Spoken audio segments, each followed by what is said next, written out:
Hello guys, welcome to 5th generation na Bishop and welcome to another unboxing and testing. So, unbox natin unit ni Sir Benji. Shoutout sa inyo dyan. So, this is the Dual Ammo SA10 by Umarex. Original design of Umarex po. Yan.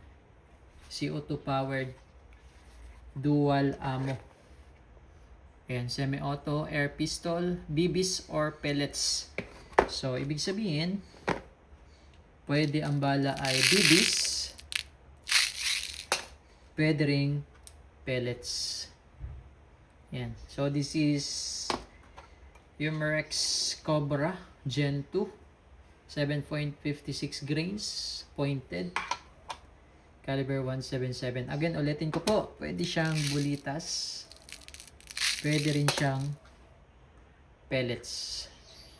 Yan. So, ito yung mga po pwede niyang bala. Pwede rin siyang Barracuda Hunter caliber 177. This is 10.49 grains. Hollow point. Pwede rin siyang Barracuda Hunter Extreme caliber 177. 9.57 grains. Hollow point. At pwede ring balahan ng Silver Point 11.57 grains. 177 caliber by H&M.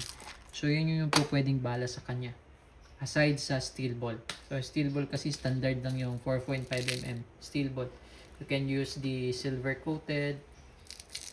Yan, yung black coated. Okay, so ito yung unit. Pwede mo siyang lagyan ng flashlight.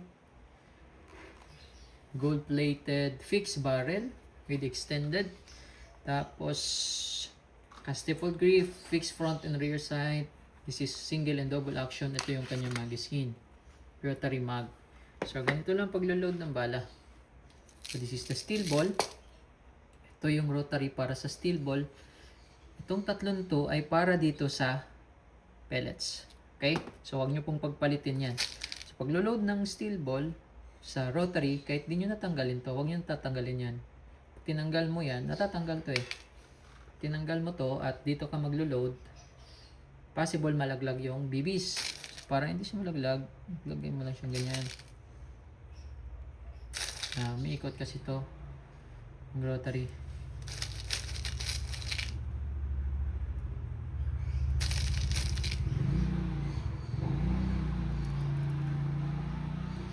So, bali ang capacity po ng rotary is 8 shots. Okay. So, pagdating naman po sa itong tatlo, no? Take note, itong tatlo ay para sa LED. At alisin mo siya kasi yung paglo-load nito ay nasa likod. Sa likuran. So, ito yung ating pellets. 177. Caliber 177 na pointed. Diyan mo siya ilalagay.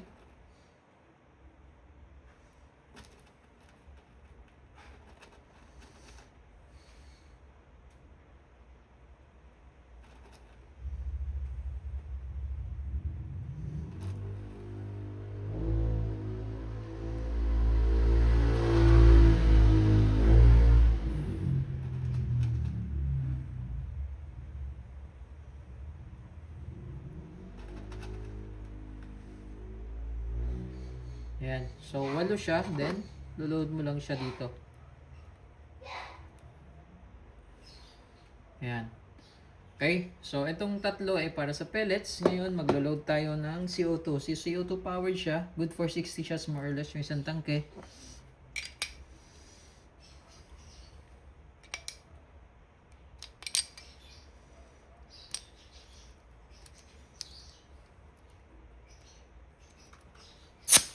Ayan.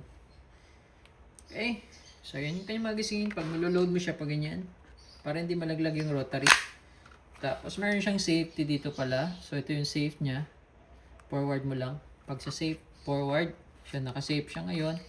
Pag sa fire naman, backward lang. Okay? Backward lang. So, this is blowback po. Naka-fix. Barrel po yan. Fixed barrel. Pansin nyo po, hindi po siya gumagalaw. Safe, forward. Okay. So, testing. Umarex SA10 dual ammo. So, again, pwede siyang bulitas. Pwede rin siyang pellets 177. Testing SA10. Dual ammo. Ang nakasalang dito ay bolitas. Okay. And firing. Lata ng Alaska.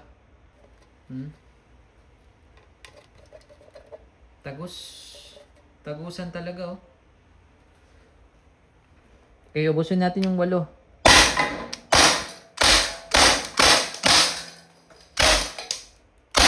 Okay.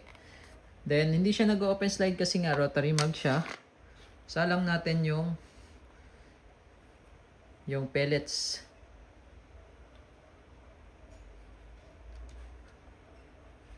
Okay, yung pellets.